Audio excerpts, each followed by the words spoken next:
So we're gonna be talking about transforming ADHD stress, the invisible challenges of ADHD and executive function. I use executive function singularly, sorry George, only when I'm referring to the self-regulation. But there are functions, there are 6 categories. I like to use Russ Barkley's work and Tom Brown's work.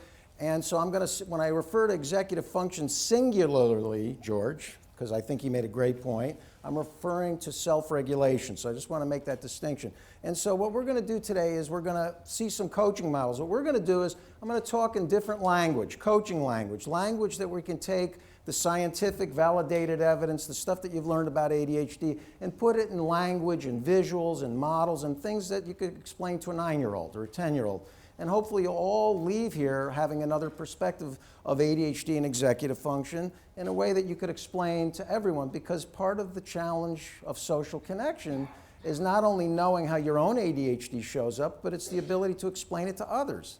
It's the ability to get the support from others so that they understand it. So those of you who are here who don't have ADHD, you are just as important as the people who do have it, because this is a genetic challenge, it's a family challenge, and it's a cooperative challenge where we have to be able to communicate. So we're going to use those models. We're going to talk about emotional intelligence. What is emotional intelligence?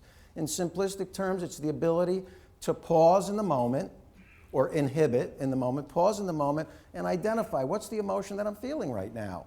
By the way, research shows that only about 1/3 of the world has that ability. It's not just people with ADHD. Most people don't know how to pause in the moment and identify, I'm sad, I'm angry, I'm happy, I'm sad, whatever it is, they don't have that ability. We're going to talk about that. We're going to talk about strategies that you could teach a very young child all the way to an adult.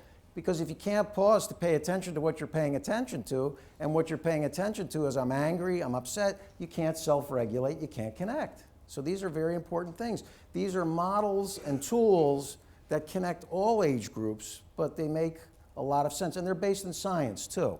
And then lastly, how to create clear social intentions. What's my intention as I go to the party? What's my intention as I go to the meeting with my bosses? What's the intention of communicating with my wife? Clear social intentions, but because ADHD is a challenge of memory, it's a challenge of externalizing memory. You can't rely on your internal memory. We're going to show you some creative prompts, some creative ways that my clients over the years remember. What was I supposed to do again? How am I supposed to do that? And they're just starting points. What we're going to give you today is a foundation.